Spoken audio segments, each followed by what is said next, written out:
এবার জান্নাতি ব্যক্তি হলে কি হতো, ওই যে সূর্য ডুবছিল যেখানে, তার দৃষ্টির সীমা পর্যন্ত কবরকে প্রশস্ত করে দেওয়া হতো এবং জান্নাতের একটা দরজা তার কবরে খুলে দেওয়া হতো। এটা কিভাবে করা হবে সেটা আল্লাহ পাক জানেন, এটার ব্যাখ্যা করার জ্ঞান আল্লাহ আমাদেরকে দেন নাই। যেই মানুষের ক্ষুদ্র জ্ঞানে মানুষ ব্যাকটেরিয়া ভাইরাস নিয়ে গবেষণা করতে হিমশিম খেয়ে যায়, সে মহাবিশ্বের স্রষ্টা নিয়ে কিভাবে গবেষণা করে?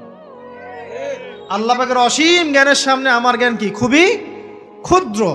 একটা হাদিসে এসেছে বুখারী শরীফের মধ্যে যে একটা মহাসমুদ্রের মধ্যে যদি একটা পাখি এক ফোঁটা পানি উঠিয়ে নিয়ে যায়, ওই এক ফোঁটা পানি হচ্ছে মহাবিশ্বের জ্ঞান, আর বাকি পুরো মহাসাগর হচ্ছে আল্লাহ পাকের জ্ঞান।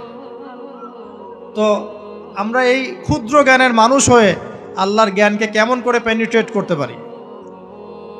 তো আল্লাহ পাক জান্নাতের দরজাগুলো খুলে দিবেন, একটা দরজা খুলে দিবেন, সেখান থেকে বাতাস আসবে, জান্নাতের নাজ নেয়ামত উপভোগ করতে থাকবে এবং তার রূহটাকে সবুজ রঙের পাখির আকৃতিতে জান্নাতে রেখে দেওয়া হবে। ইল্লিন মানেই ওখানে জান্নাতের নিয়ামত সে পাবে। এটাকে বলা হয় দারুল বারজাখ বা বারজাখের জীবন। জীবন অনেকগুলো, একটা ছিল রুহের জগৎ। রুহের জগতে আমরা সবাই ছিলাম। শোনেন, রুহের জগতে যার সাথে যার বন্ধুত্ব ভালোবাসা গভীর ছিল, দুনিয়াতে তার সাথে তার ভালোবাসা বেশি। এটা হয়তো জানেন না, জানতেন হাদিসটা? রুহের জগতে যদি কখনো আপনার সাথে আমার দেখা হয়ে থাকে, দুনিয়াতে আপনার সাথে আমার দেখা হবে ইনশাআল্লাহ। রুহের জগতে যদি আপনার আমার মধ্যে ঘনিষ্ঠ ভালোবাসা থেকে থাকে, এখানেও ভালোবাসা হয়ে যাবে ইনশাআল্লাহ। এটা বলে আমি আবার তোমাদের বয়ফ্রেন্ড গার্লফ্রেন্ড ভালোবাসা বুঝাই নাই, ওই ভালোবাসার কথা বলি নাই। আবার রুহের জগতে বিদ্বেষ, এখানেও দেখবেন বিদ্বেষ। ওটা একটা জগৎ ছিল যেখানে আল্লাহ পাক সমস্ত আদম সন্তানকে সৃষ্টি করে তাদের রুহটাকে রেখেছিলেন এবং ওয়াদা নিয়েছেন। কি ওয়াদা? আল্লাহ পাক বলেছিলেন আলাস্তু বিরব্বিকুম, সূরা আরাফের 182 নম্বর আয়াত পড়ে দেখবেন, 182 নম্বর আয়াত। আল্লাহ পাক বলেছিলেন যে আমি ওয়াদা নিয়েছিলাম, আলাস্তু বিরব্বিকুম, আমি কি তোমাদের রব নই? আমরা সবাই বলেছিলাম বালা ইয়া রব্বি, অবশ্যই আপনি আমাদের রব। দুনিয়াতে এসে আমরা ভুলে গেছি। এই ভুলে যাওয়াটা মনে করায় দেওয়ার জন্যই আল্লাহ পাক আসমানে কিতাব নাজিল করেন, নবী রাসূল পাঠান, আমাদের কান পর্যন্ত ইসলামের দাওয়াত পৌঁছে দেন, যাতে আমরা মনে করতে পারি। এবার আসেন রুহের জগতের পর আসলাম এই যে দুনিয়ার জগৎ, দারুদ দুনিয়া। দুনিয়ার মধ্যে আছি হয়তো 50, 60, 70, 100 বছর হাইয়েস্ট। এরপর যাবে দারুল বারজাখ, বারজাখের জগৎ। পাপী ব্যক্তি হলে জাহান্নামের দরজা খুলে দেওয়া হবে আর জাহান্নামের সে আযাব ভোগ করতে থাকবে, এবং পুণ্যবান ব্যক্তি হলে জান্নাতের দরজা খুলে দেওয়া হবে এবং এর নাজ নেয়ামত সে ভোগ করতে থাকবে। তখন তাকে বলা হবে এটা জান্নাতের সেই জায়গা যেখানে তুমি থাকবে। এটা দেখার সাথে সাথে, শোনার সাথে সাথে তার যে খুশি উৎফুল্লতা আরো অনেক বেড়ে যাবে এবং সে কি করবে জানেন? সে পৃথিবীতে ফিরে আসতে চাইবে। সে বলবে আমাকে আমার পরিবারবর্গকে জানাতে দেন, আমাকে আমার পরিবারবর্গকে জানাতে দেন যে আমি ভালো আছি। তখন ফেরেশতারা তাকে বলবেন যে এটা সম্ভব না, তোমার এবং তাদের মাঝে দারুল বারজাখ আছে, তুমি এটা ভেদ করে যেতে পারবে না। তখন তার আত্মাটাকে ইল্লিনে দেওয়া হবে, একটা সবুজ পাখির আকৃতিতে জান্নাতে ঘুরে বেড়াবে ইনশাআল্লাহ। আর যদি জাহান্নামী হয় তাহলে যে বললাম দরজা খুলে যাবে, জাহান্নামের মর্মান্তিক আযাব তার দিকে আসতে থাকবে। কবর সংকুচিত হয়ে আসবে এমনভাবে যাতে তার বাম পাজর ডান পাজরের ভিতরে এইভাবে ঢুকে যাবে, নাউযুবিল্লাহ। এবং এই আযাব চলতে থাকবে ইলা ইয়াউমি ইউবআসুন, পুনরুত্থানের দিন পর্যন্ত। এখন এই যে হাদিসটা আপনারা শুনলেন, এই হাদিসটা ব্যক্তিকেন্দ্রিক নয় কি? এখানে তিনটা বিষয় আপনাকে ফোকাস করতে হবে আমাদেরকে। এক, তাওহীদ, আল্লাহ পাকের তাওহীদ। দুই, রিসালাত, রাসূলুল্লাহ সাল্লাল্লাহু আলাইহি ওয়াসাল্লামের রিসালাত। এবং আখিরাত, পরকাল। এই তিনটা বিষয় খুব স্বল্প কথায় বলছি। দেখুন, তাওহীদ কি? আল্লাহ পাকের একত্ববাদ। এক আল্লাহকে আপনি সৃষ্টিকর্তা মানবেন, রিজিক দাতা মানবেন, পালনকর্তা মানবেন, সন্তান দাতা, ভালো মন্দের মালিক, সমস্ত কিছুর মালিক কে? আল্লাহ। আল্লাহ আল্লাহ আমাকে বাঁচিয়ে রেখেছেন, আল্লাহ আমাকে মৃত্যু দিবেন, আল্লাহ আমাকে রিজিক দেন, আল্লাহ আমাকে সন্তান দিবেন, আল্লাহ আমার ভালোর মালিক, আল্লাহ মন্দের মালিক, আল্লাহ সমস্ত কিছুর মালিক। এই কনসেপ্ট পরিষ্কার থাকবে, লা ইলাহা ইল্লাল্লাহ পরিষ্কার থাকবে। সমস্ত বিষয় কার পক্ষ থেকে? আল্লাহর পক্ষ থেকে। এই তাওহীদ, শর্ট সংক্ষিপ্ত কথায় বললাম তাওহীদ। এর মধ্যে তিনটা ক্লাসিফিকেশন আছে, রুবুবিয়্যাত, উলুহিয়্যাত, আসমা ও সিফাত। এটা আপনারা কিতাবুত তাওহীদ বই থেকে পড়ে নিন। সংক্ষেপে বলে দেই, রুবুবিয়্যাত আল্লাহ পাকের সমস্ত বিষয়গুলো তার দিকে সম্বন্ধ করা, সৃষ্টিকর্তা, পালনকর্তা, রিজিক দাতা সবকে আল্লাহ। উলুহিয়্যাত কি? দুনিয়াতে এসেছি আল্লাহ পাকেরই দাসত্ব করতে হবে, অন্য কারো দাসত্ব চলবে না, তাওহীদ উলুহিয়্যাত। আসমা সিফাত কি? আসমা সিফাত মানে হচ্ছে আল্লাহ পাকের নাম গুণাবলীগুলো আছে, আল্লাহ পাক রহমান, আল্লাহ পাক রহিম, আল্লাহ পাক রাজ্জাক, হ্যাঁ, আল্লাহ পাক গফুর, আল্লাহ পাক শাদীদুল ইকাব, সমস্ত গুণাবলী কার? আল্লাহ। এই হলো আসমা সিফাত। আল্লাহ পাক যেমন, আল্লাহ পাক তেমন, আল্লাহ পাক নিজের মতো, কারোর সাথে তুলনীয় নন। ওয়াল্লাহু আহাদ, একক, আল্লাহুস সামাদ, তিনি অমুখাপেক্ষী, লাম ইয়ালিদ ওয়া লাম ইউলাদ, তিনি জন্ম দেননি, জন্মিতও নন, ওয়া লাম ইয়াকুল লাহু কুফুয়ান আহাদ, তার সমতুল্য আর কিছুই নাই। আল্লাহ থেকে সব কিছু হয়, এটাই হলো তাওহীদ। এখন এর তাওহীদের বিরুদ্ধে গেলে কি হয়ে যাবে? শিরক। কেউ যদি মনে করে যে আল্লাহ ছাড়া কেউ আমাকে জীবন দিতে পারে, আল্লাহ ছাড়া কেউ আমাকে মারতে পারে, আল্লাহ ছাড়া কেউ আমাকে রিজিক দিতে পারে, অথবা আল্লাহ ছাড়া কেউ সন্তান দিতে পারে, আল্লাহ ছাড়া অন্য কারো কাছে কেউ যদি দোয়া করে, আল্লাহ ছাড়া অন্য কারো জন্য নজর মানত করে, আল্লাহ ছাড়া অন্য কারো নামে কসম খায়, আল্লাহর হালালকে হারাম করে দেয়, আল্লাহর হারামকে হালাল করে নেয়, ঠিক আছে? আল্লাহ থেকে শুভ অশুভ আসে না, শুভ আল্লাহর পক্ষ থেকে আসে, অশুভ শয়তানের পক্ষ থেকে আসে, এমনও যদি কেউ মনে করে, শুভ অশুভ দুটোই আল্লাহর পক্ষ থেকে আসে, কিন্তু কেউ যদি মনে করে না শুভগুলো আল্লাহর পক্ষ থেকে, অশুভগুলো শয়তানের পক্ষ থেকে, এমনও যদি মনে করে, শিরক হয়ে যাবে। মুসলিমরা চলাফেরায় শিরক করছে। এখন মুসলিমরা আল্লাহ ছাড়া অন্য কারো কাছে চাচ্ছে, মুসলিমরা অনেকে কবরে সেজদা করছে, মুসলিমরা অনেকেই মৃত মানুষের কাছে দোয়া করছে, হাতে বালা পরে আছেন, খোলেন না। কেন খোলেন না? ভয়ে যদি আপনার ক্ষতি হয়, শিরক। মুসলিমরা দেখবেন আগুনের সামনে মাথা নত করছে, মুসলিমরা এখন মেডিটেশন করে, ধ্যান করে, মুসলিমরা জিনকে তাবে করতেছে, অনেক সময় দেখা যায় মুসলিমরা জাদু করতেছে, জাদুবিদ্যা, কুফরি কালাম করছে না? করছে। সবই শিরক, সবই শিরক। মুসলিমরা দেখবেন আল্লাহর হালাল যেগুলো আছে এগুলোকে হারাম করে ফেলছে, আবার অনেক সময় আল্লাহর হারামগুলোকে হালাল করে নিচ্ছে। সুদ কি ভাই? এখানে ফরজ, হালাল করে নেওয়া হয়েছে। মদ কি? তোমাদের কাছে তো ওয়াজিব, না খাইলে ঘুম হয় না। তো এই যে আল্লাহ হারামগুলোকে কি করছি আমরা? হালাল করে ফেলছি, এটাও শিরক, কুফরি একটা। তো এক কথায় তাওহীদের উপর যারা থাকবে, মান রব্বক উত্তর দিতে পারবে ইনশাআল্লাহ। যারা শিরক করে ফেলবে ওই অবস্থায় মারা যাবে, মান রব্বক উত্তর দিতে পারবে না। আমার কথা কি বোঝা যাচ্ছে? আমি সহজ করার চেষ্টা করছি, কিন্তু হয়তো পারছি না, এটা আমার ব্যর্থতা।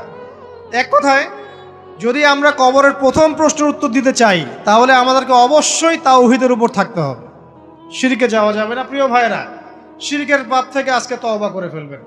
আল্লাহ জেনে না জেনে জীবনে যত শিরক করেছে আল্লাহ মাফ করে দাও, আমিন। এবং আগামী দিনগুলোতে শিরকের পাপে লিপ্ত হয় না। প্রিয় ভাইরা, যদি আপনার আমল নামায় আসমান জমিন সমানও পাপ থাকে, শিরকের পাপটুকু না থাকে, আল্লাহ পাক আপনার পুরো পাপ মাফ করতে পারবেন ইনশাআল্লাহ। আল্লাহ পাক বলেছেন, মেরাজের রাতে নবী সাল্লাল্লাহু আলাইহি ওয়াসাল্লামকে আরশে আজিমের কাছে উঠিয়ে নিয়ে আল্লাহ পাক 3টা ওহী করেছেন। কয়টা ওহী? একটা ছিল 5 ওয়াক্ত নামাজ, ঠিক আছে? 2 নাম্বার হচ্ছে সূরা বাকারার শেষের 3টা আয়াত। 3 নাম্বার একটা ওয়াদা, একটা প্রতিশ্রুতি। সেটা কি? হে মুহাম্মদ সাল্লাল্লাহু আলাইহি ওয়াসাল্লাম, তোমার উম্মতের মধ্যে কেউ যদি আসমান জমিন সমান পাপ নিয়ে আমার সামনে হাজির হয়, কিন্তু আমার সাথে কাউকে শরিক না করে, শিরক না করে, তাহলে আমি আল্লাহ তার সামনে আসমান জমিন সমান ক্ষমা নিয়ে হাজির হব। মানে মাফ করে দেওয়া হবে ইনশাআল্লাহ। অতএব শিরকের পাপে যায়েন না, ইনশাআল্লাহ জান্নাতে যাওয়া যাবে। যে ব্যক্তি মন থেকে একবার লা ইলাহা ইল্লাল্লাহ পড়েছে, সমস্ত বিষয় আল্লাহর দিকে সুপর্দ করে, তার অন্যান্য অনেক পাপ থাকতে পারে, আল্লাহ পাক চাইলে সব পাপ মাফ করতে পারে। অতএব মান রব্বকে উত্তর দিতে চাইলে শিরকের পাপে যাওয়া যাবে যাবে না। আধুনিক শিরকের মধ্যে সবচেয়ে ভয়ঙ্করটা হচ্ছে এটা যে আমরা আল্লাহর হালালকে হারাম করে নিচ্ছি, হারামকে আবার হালাল করে ফেলছি। এখানে যায় না। সব কিছু আল্লাহ থেকে আসে। দোয়া আল্লাহর জন্য করবেন, নামাজ আল্লাহর জন্যে, সব কিছু ইবাদত আল্লাহর জন্যে, দ্বীনি ইলম অর্জন আল্লাহর জন্যে। প্রতিটা কাজের করার আগে নিয়াত ফিক্স করবেন, কেন করব? পরকালীন স্বার্থ থাকলে করব, না হলে করব না। কেন তুমি টিকটকে যাবা না? কারণ পরকালীন কোনো স্বার্থ নাই। কেন তুমি ফ্রি মিক্সিং অ্যাফেয়ার্সে যাবা না? কারণ পরকালীন কোনো স্বার্থ নাই। কেন মদ খাবা না? পরকালীন কোনো স্বার্থ নাই। কেন মিউজিকে যাচ্ছ না? কারণ পরকালীন কোনো স্বার্থ নাই। কেন তুমি এই যে সুদ খাবা না? কারণ পরকালীন কোনো স্বার্থ নাই। যে কাজে পরকালীন কোনো স্বার্থ নাই, সে কাজে কোনো মুমিন মুসলিম নাই। কেন নামাজ পড়বো? কারণ পরকালীন স্বার্থ আছে। কেন রোজা রাখবো? পরকালীন স্বার্থ আছে। কেন আমি হালাল বিয়ে করব, হারাম জেনায় যাব না? পরকালের স্বার্থ আছে। কেন আমি যাকাত দিব, ব্যবসা করব, সুদ খাবো না? কারণ পরকালের স্বার্থ আছে। কেন ইসলামের দাওয়াত দিব? পরকালের স্বার্থ আছে। কেন হাদিস প্রচার করব? কারণ পরকালের স্বার্থ আছে। ইসলামের জন্য সবর করব কেন? পরকালের স্বার্থ আছে। পরকালের স্বার্থ যেখানে, মুসলিম সেখানে। পরকালীন স্বার্থ নাই, আমরা নাই। প্রত্যেকটা কাজ করার আগে নিয়াতটা ফিক্স করতে হবে। পরকালের কোনো স্বার্থ আছে? যদি বলে হ্যাঁ আছে, তাহলে করবে। স্বার্থ নাই, আমি নাই। কোনো ফুজুল কি বাত বা ফাহেসা কোনো কাজ, এসব কাজে আমরা নাই, বিকজ এগুলোতে কোনো পরকালীন স্বার্থ নাই। ব্যাস, আমাদের জীবনের প্রতিটা মোমেন্ট, প্রতিটা সেকেন্ড আল্লাহর দেয়া দান। আমি নিজের ইচ্ছা মতো এটাকে অপব্যয় করতে পারি না। হ্যাঁ, আপনি মিউজিক শুনতে চান, আপনি সং পছন্দ করেন, আপনি নাশিদ শোনেন, ইসলামিক নাশিদ শোনেন, ওখানে আপনার ঈমান একটু দীপ্ত হবে, পরকালীন স্বার্থ আছে। আপনি নিজের যৌন চাহিদাকে দমন করতে পারছেন না, হালালভাবে বিয়ে করে নেন।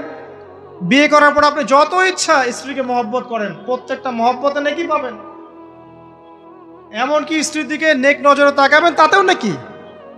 তার মুখে খাবার তুলে দেবেন, তাতেও নাকি। তার হাত ধরে হাঁটবেন, তাতেও নাকি। তাকে নিয়ে রাত্রে চাঁদ দেখবেন, তাতেও নাকি। আপনি আপনার নিয়তটাকে চেঞ্জ করেন, কাজের ডাইরেকশন চেঞ্জ করেন। পরকালের স্বার্থ থাকলে করবো, না হলে করবো না। আপনি পছন্দ করেন ঘুরে বেড়াতে, আল্লাহর দিনের দায়ী হয়ে ঘুরে বেড়ান না, সমস্যা কি? আল্লাহর জমিন ঘুরে দেখেন। এইসব অবান্তর কাজে লিপ্ত না থেকে আল্লাহ পাকের নিদর্শনগুলো ঘুরে দেখেন, আপনার ঈমান বাড়বে ইনশাল্লাহ। আপনার সংস্কৃতি ভালো লাগে, ইসলামিক সংস্কৃতি মেনে চলেন। আপনি কবিতা লিখতে ভালোবাসেন, ইসলামিক কোনো কবিতা লেখেন। আপনি উপন্যাস পড়তে ভালোবাসেন, ইসলামিক কোনো উপন্যাস পড়েন। আমি বলছি না এগুলোর বাইরে কোনো পড়াশোনা করা যাবে না, এমনটা আমি কিন্তু বলছি না। আমি বলছি আপনি আপনার পুরো কাজটাকে আগে ফিক্স করবেন, পরকালের কোনো স্বার্থ আছে কি নাই। যদি হ্যাঁ দেখা যায় হ্যাঁ পরকালের স্বার্থ ঠিক আছে, অবশ্যই করেন, কোনো সমস্যা নেই। আল্লাহ পাক বোঝার তৌফিক দান করুন। তো দেখুন প্রিয় ভাইরা, শিরকের পাপে যাওয়া যাবে না।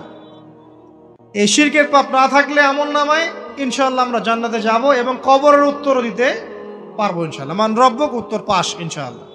তারপরে কি? মাদিনুক। এক কথায় ইসলামের অনেক বিধিবিধান আছে, নামাজ, কালিমা, সওম, যাকাত, হজ সব আছে। আমর বিল মারুফ, নাহি আনিল মুনকার, পিতামাতার খেদমত, প্রতিবেশীর অধিকার, স্ত্রীর অধিকার, তারপরে সন্তানদের অধিকার, যাকাত সব কিছুই আছে। এখন যদি ইসলামের কিছু অংশকে মেনে নেন, কিছু অংশকে না মানেন, এটা কিন্তু কুফরি। ইসলামের কিছু অংশকে মানছেন, কিছু অংশকে মানছেন না, এটা কিন্তু কুফরি। ইসলামের পরিপূর্ণ বিধানটাকে যদি মেনে চলেন, ইনশাআল্লাহু আযজা ওয়া জাল আপনি মাদিনুক উত্তর দিতে পারবেন। আপনি আমল করতে পারেন না পারেন, মনে করেন আপনি আমল করতে পারছেন না, কিন্তু আপনি আকীদা পোষণ করছেন যে হ্যাঁ ইসলামে যা আছে আমি সব কিছু মেনে চলি, কিন্তু হয়তো আমল করতে গিয়ে আমি পারছি না। আমি হয়তো নামাজ 5 ওয়াক্ত পড়তে হয়, আমি জানি, আমি মানি, কিন্তু আমার মাঝে মাঝে মিস হচ্ছে, মাঝে মাঝে আমি জামাত মিস করে ফেলছি।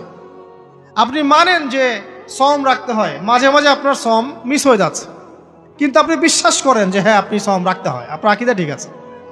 আপনি যাকাত দেন নাই এতদিন, কিন্তু আকীদা রাখেন হ্যাঁ দিতে হয়, আমি সুযোগ পেলে দিয়ে দিব। এই যে কনসেপ্টটা ক্লিয়ার রাখা যায় না, ইসলামের বিধানগুলো প্রতিটা আমি মানি মন থেকে, হয়তো আমল করতে গিয়ে আমি পেরে উঠতেছি না বা হয়ে উঠছে না। ইনশাল্লাহ একদিন না একদিন আল্লাহ পাক আপনাকে তৌফিক দিবে, ইনশাল্লাহ আল্লাহ পাক তৌফিক দান করুক। কিন্তু কনসেপ্ট যদি ক্লিয়ার না থাকে যে আমি কিছু অংশ মানি কিছু অংশ মানি না, এটা ইসলাম হলো না। উদখুলু ফিস-সিলমি কাফা, পরিপূর্ণরূপে ইসলামে প্রবেশ করেন। দিনী বোন অনেকে আছে পর্দা হয়তো করতে পারছে না, কিন্তু মনে করে বিশ্বাস করে যে হ্যাঁ পর্দা করতে হয়, এটা ফরজ। ইনশাল্লাহ আল্লাহ চাইলে ওকে একদিন তৌফিক দিবে ইনশাল্লাহ। হয়তো এখন মুখ খোলা আছে, হয়তো বা আগে গেঞ্জি টি শার্ট পরে ঘুরতো, এখন সেলোয়ার কামিজ পরছে, ঢিলে ঢালা জামা পরছে, এখনো বোরখা পরছে না। ওকে তুচ্ছ তাচ্ছিল্য করার দরকার নাই আপাতত, ওকে আরো বুঝান, আরো নরম হন, আরো বুঝিয়ে সুঝিয়ে ইসলামের দিকে আনার চেষ্টা করে। এতদূর এসেছে, ওই পর্যন্ত যাবে ইনশাল্লাহ। কারণ ও বিশ্বাস করে হ্যাঁ পর্দা করতে হয়, আমি মানি পর্দা করতে হয়, কিন্তু আমি এখন করতে পারছি না, ইনশাল্লাহ করব, আল্লাহ পাক চাইলে তৌফিক দিবেন ইনশাল্লাহ। তো এই যে বিষয়টা, যে ইসলামকে মনে আগে ধারণ করা, যে না আমি মানি ইসলামের প্রত্যেকটা বিধান ঠিক আছে। চুরি করলে চোরের হাত কাটতে হয়, ইসলাম বলেছে। ডাকাতি করলে শাস্তি আছে। জেনা যদি কেউ করে 100 বেত্রাঘাত, মদ খাইলে 40টা বেত্রাঘাত, ব্যভিচার যদি করে কেউ, এই পরকীয়া করে বিবাহিত ব্যক্তি, রজম। এগুলো কেসাস, একজন একজনকে হত্যা করলে তাকেও কেসাস করতে হয়। এই বিধানগুলো আছে। এখন আপনি বলতে পারেন আমি এই ওয়ার্ল্ডের প্রেক্ষাপটে এটাকে বাস্তবায়ন করতে পারছি না, কিন্তু আমি বিশ্বাস করি ইসলামে বিধানগুলো আছে, এটা আল্লাহর বিধান। ইনশাল্লাহ আপনি মাফ পেয়ে যাবেন, ইনশাল্লাহ আল্লাহ চাইলে আপনি মাফও পেয়ে যাবেন। কিন্তু যদি মনে করেন না এই যুগের এগুলো চলেই না, আমি আল্লাহ পাকের এসব বিধান কিচ্ছু মানি না, আমি যে বিধান বুঝি এটাই চূড়ান্ত, তাহলে খবর আছে, তাহলে মায়াদিনুক উত্তর দিতে পারবেন। তো বুঝেন, বিষয়টা বোঝেন, আকীদাটা ক্লিয়ার করেন যে না আমি পারতেছি না, এটা একটা বিষয়, কিন্তু আমি বিশ্বাস করি ইসলামের এগুলো অংশ, হয়তো আমি এখন পারছি না, ইনশাল্লাহ ভবিষ্যতে পারবো। আল্লাহ চাইলে আপনাকে তৌফিক দিবে ইনশাল্লাহ। আমরা দোয়া করি আল্লাহ পাক আমাদেরকে পরিপূর্ণরূপে ইসলামে প্রবেশ করার তৌফিক দান করুন।